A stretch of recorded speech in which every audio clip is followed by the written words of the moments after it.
All our fertility issues, all of our struggles, we are releasing that to God.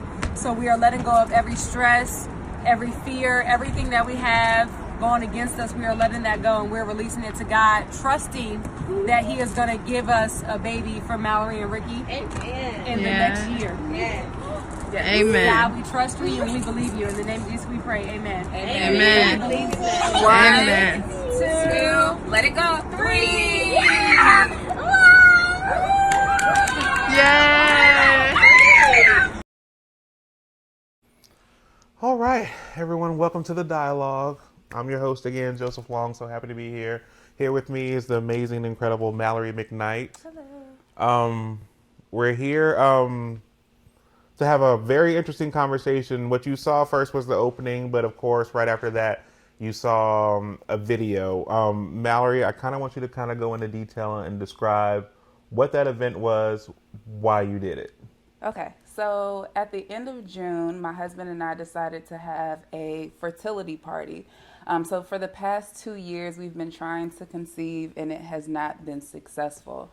So we kind of wanted to bring all of our family and friends together to kind of celebrate where we were in the journey, and then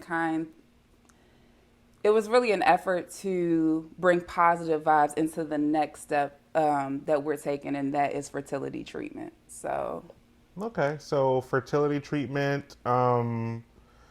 What would be the process of, how do I word that?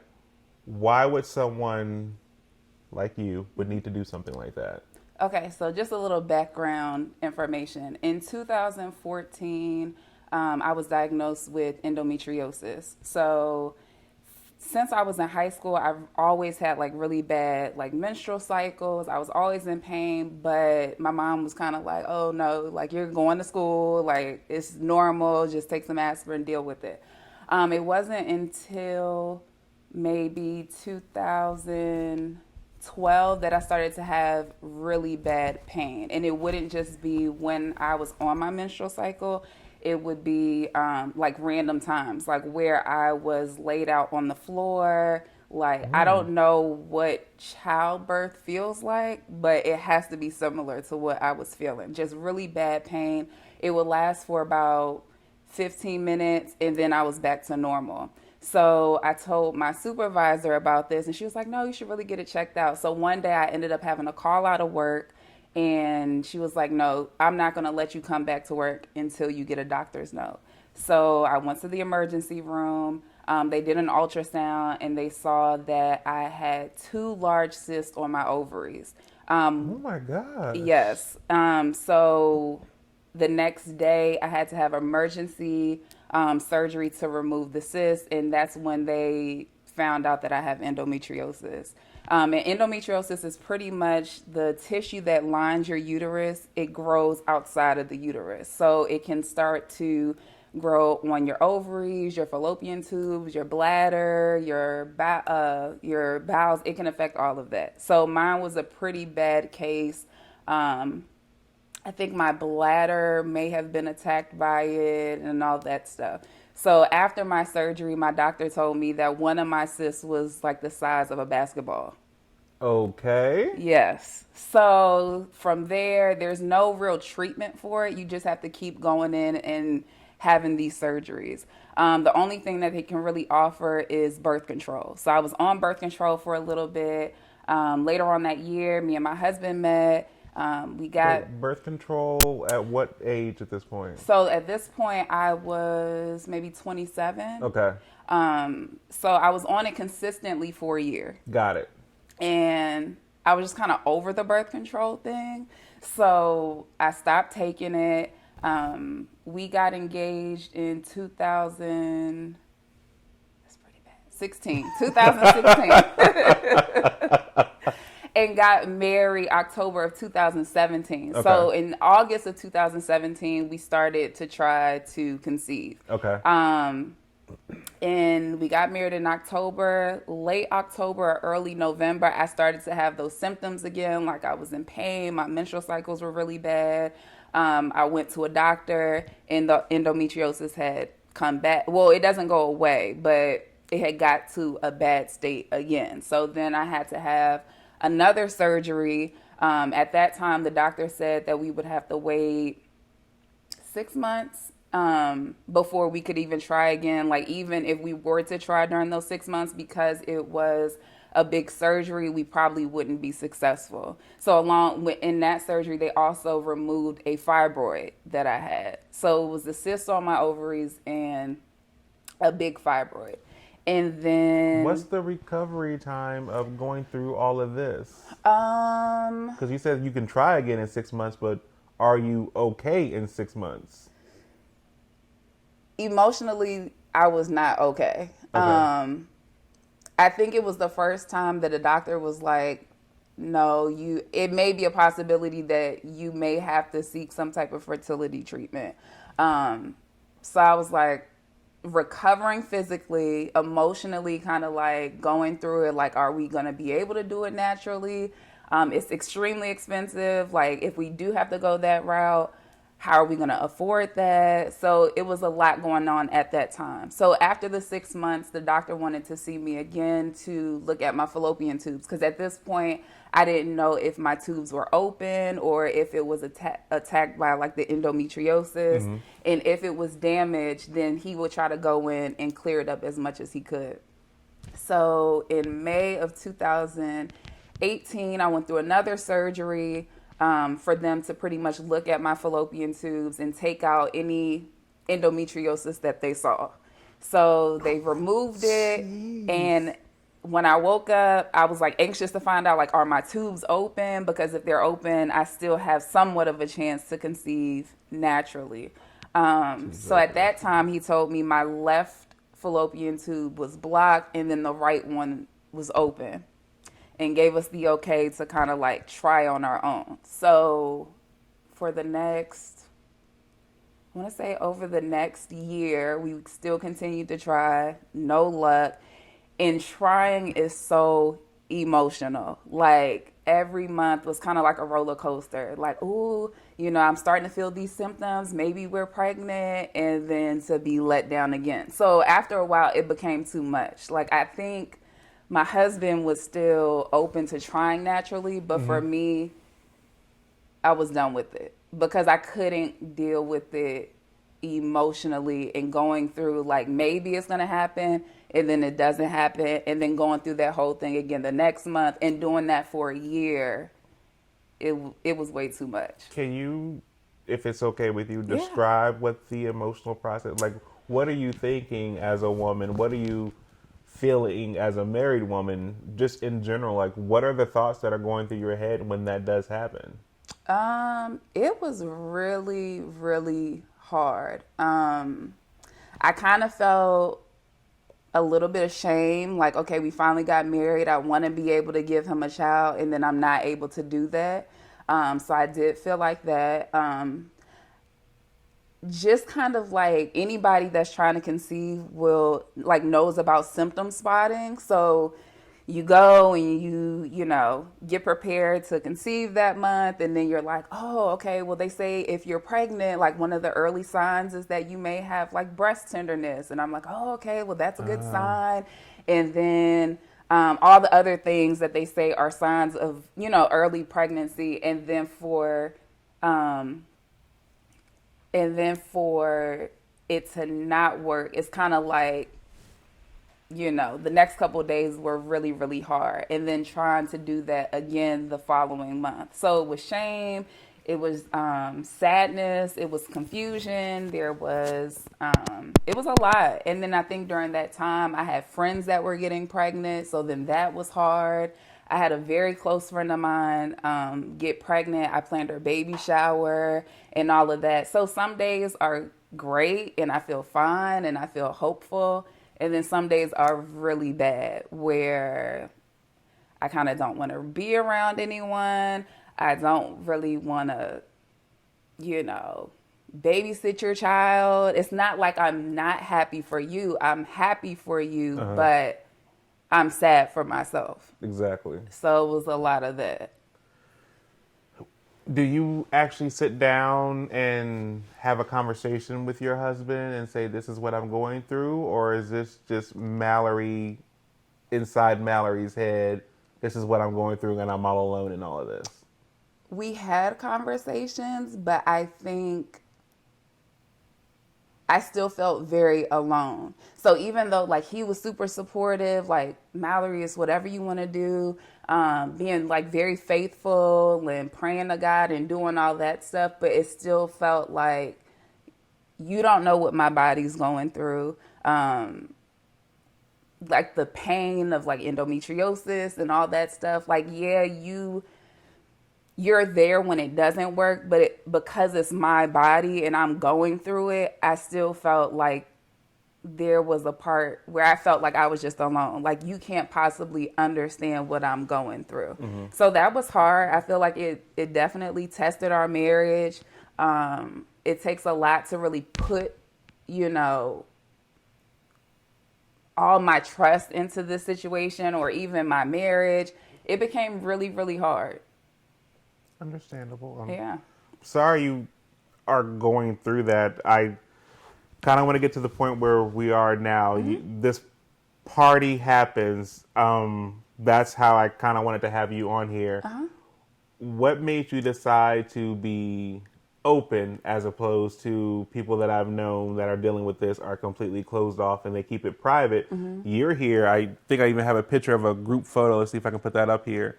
So it's a group photo of everybody in support of you guys doing this, which I just, oh my gosh, when I see the love and everyone in this photo saying, we're supporting you. This is all about you. Whatever we need to do as a family, as a group, we're going to help you.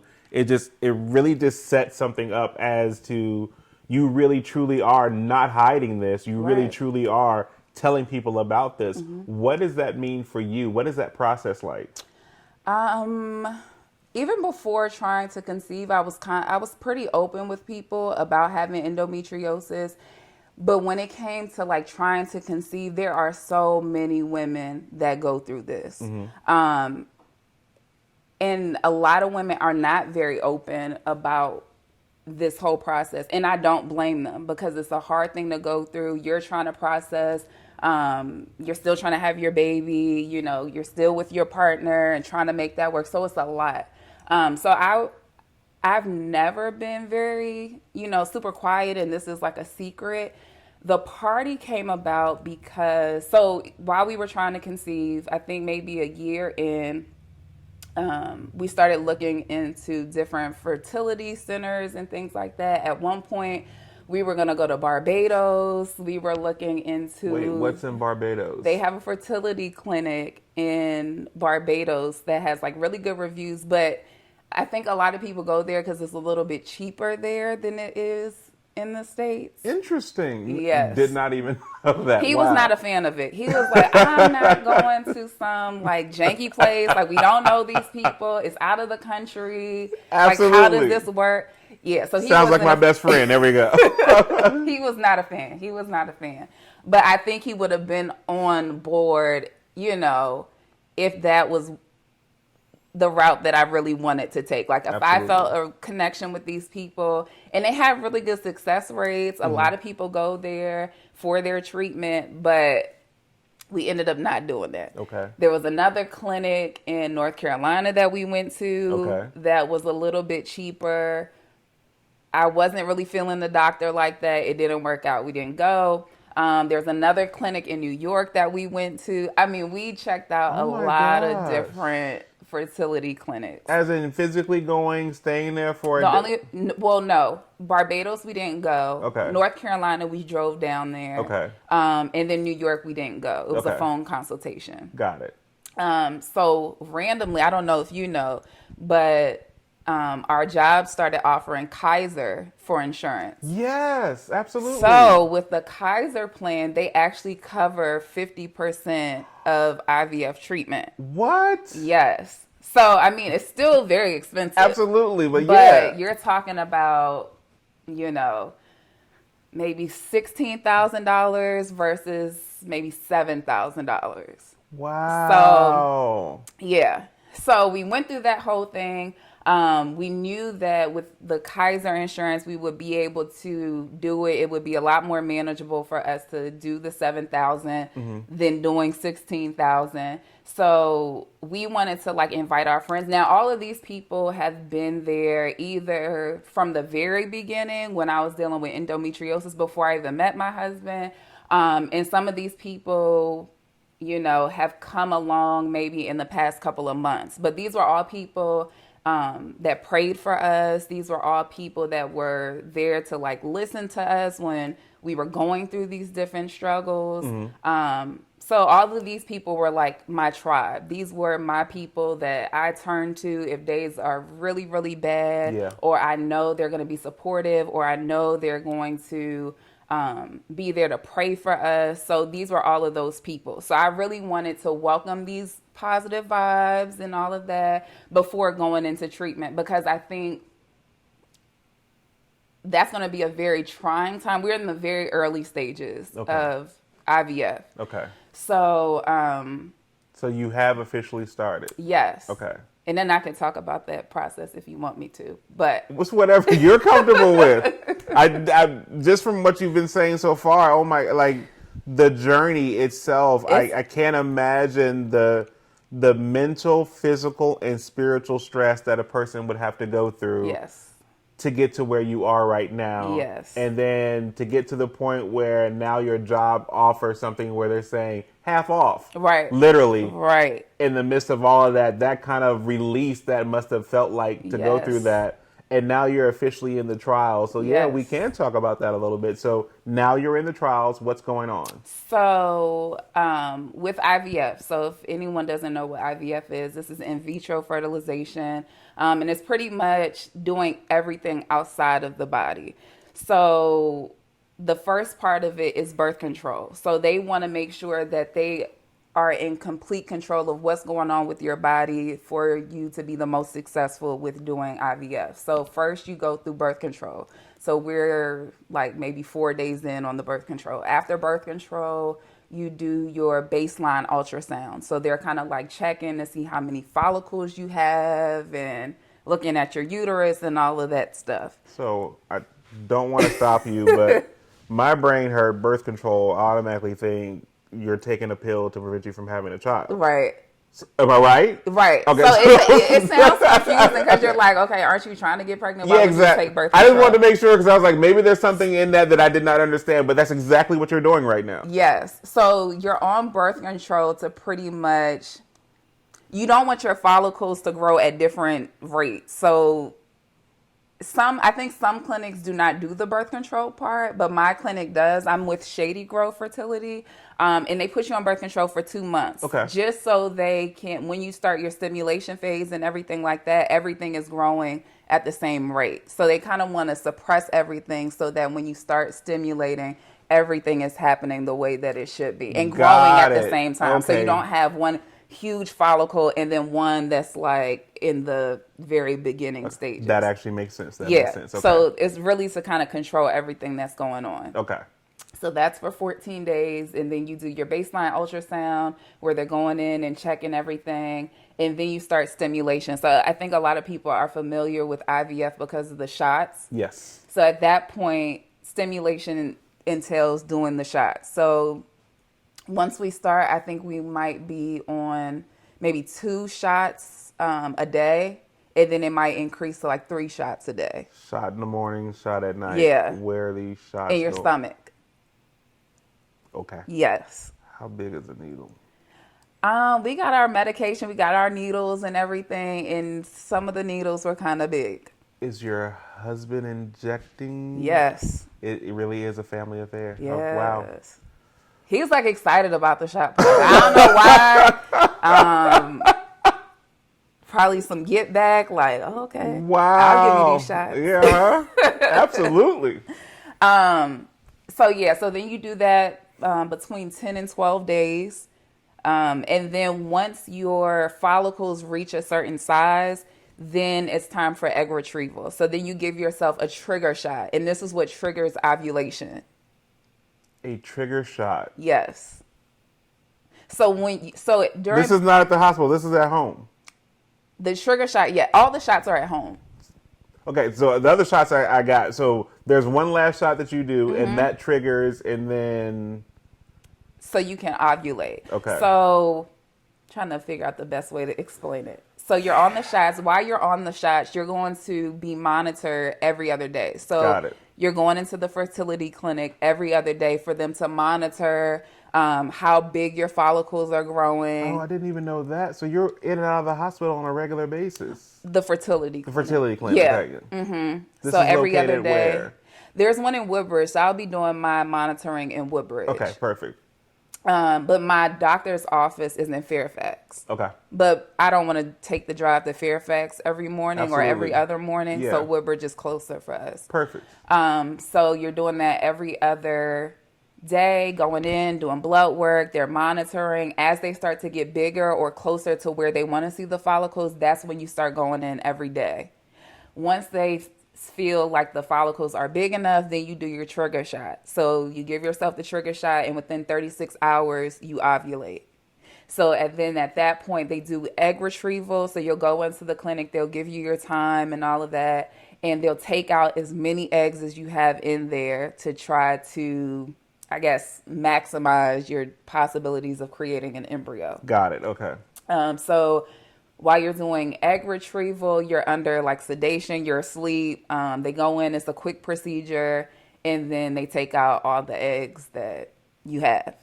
So then at that point, they'll take the sperm and try to create an embryo. So then after that, you have to wait 5 days to see how many embryos you have. So you may start off, let's say you have 20 eggs. By day 5, you're not going to have like 20 embryos because some of them, are going to kind of fall off. They're not going to be where they need to be. So you may have significantly less than what you thought you were going to have. So you can start off with 20 and be left with 2 embryos that make it. Got it. Okay. So, okay. So you have to wait the 5 days, and then they'll see which ones make it. Some people have the option of doing PGS, I think it's PGS testing, where you can send them away, have them tested to see if there are any abnormalities, and then, because then that can get rid of some too. Yes. Because if they find that it's abnormal, then you probably are not going to want to put that back. Will transfer it into your body because there's a chance that you could miscarry. Got it. Or, you won't get pregnant. But that's very expensive, and Kaiser does not cover that. So we're not doing PGS testing. Got it. Okay. So then after the 5 days, they put it back. It's transfer day. So then they put the embryos back into your body, and then you wait 2 weeks to see if you were successful or not. Whew. It's a long process. Yes. Wow. I have a lot of words and I have a lot of questions, but it's just, you see some of these things when you're watching some of the doctor shows on TV, they make it seem more or less what it is, but you kind of really don't know, especially from a guy's perspective. I don't know any of this stuff. I had no idea what you have to actually go through because you truly want to have a child. Right. And this process is like very, very important because you have to stay on it. It's work. It's like when people decide to exercise and they fall off, you can't fall off whatsoever. No. You miss a shot. You can't miss a shot. You can't do any of that. So now I follow like all these different pages of other people that are going through it. And you have people that are like, oh, I want to go out with my friends. So they go out with their friends, but now you have to give your shot. You have to get your shot at a specific time, and they're in the parking lot trying to give themselves shots and things like that. So it's very trying. Yeah. I mean, it's already been crazy for the past 2 years. So I know this whole process is going to be a lot, which is part of the reason why we wanted to have the fertility party, because during that time, I'm not going to say I'm going to like fall off the face of the earth, but it's going to be a time for me and my husband to spend time together and bond through this. It's going to be a lot going on. So I may not see these people. I may not be able to talk to them as much as I want to. So it was just kind of like, let's all get together, have positive vibes, and do all of that before we go into this next chapter of going through this whole IVF process. So the last piece of that video is the releasing of the balloons. What does that signify? So that was so my friend came up with the idea because we just had to get rid of the balloons that we had for the party. So she was like, oh, we should say something nice and then release the balloons. And it was kind of like releasing everything to God. Like, Yes.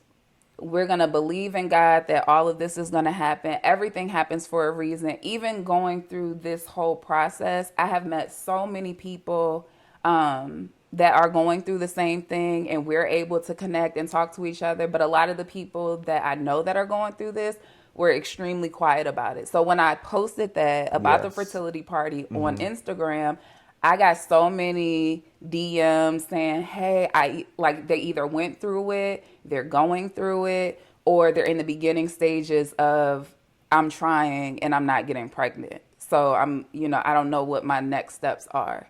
So I've been really able to connect with a lot of people through this. Like I said before, a lot of people go through it and you have no idea that that's what they're dealing with. Absolutely. Yeah. Absolutely. So thank you, Mallory, for coming out and sharing all this. I am floored with it feels like an education that I just received from you on knowing all of this information. And I definitely want to keep up with this, and I'm hoping to have you back. Hopefully there'll be a little small, tiny one with you when that happens. Twins, of course. that's what we're... Twins. That's what you're hoping for is twins. Yes, we're hoping for twins. So we're hoping to be able to have 2 embryos that we can put back and both of them be successful. And excellent. We'll be pregnant with twins. So thank you guys for tuning in. We'll have another episode for you next week, and we'll definitely see what's going on with Mallory through this process. And you definitely can follow her on Instagram. What's your Instagram? 3rd times a _charm. 3rd times a charm. Like 3rd times a charm, but after the A, there's an underscore and then charm. Okay. I wanted to make sure I got it right. I was going to try to put it on here for like a lower third, but I don't want to get anything wrong. But at least I got your name on there. And I was struggling to make sure your name was right. I was checking the emails to make sure I'm spelling Mallory right. I got to make sure it's McKnight. Is the C lowercase? Right. So it's just all that process. So thank you guys for watching. You guys have a blessed one. We'll talk to you soon.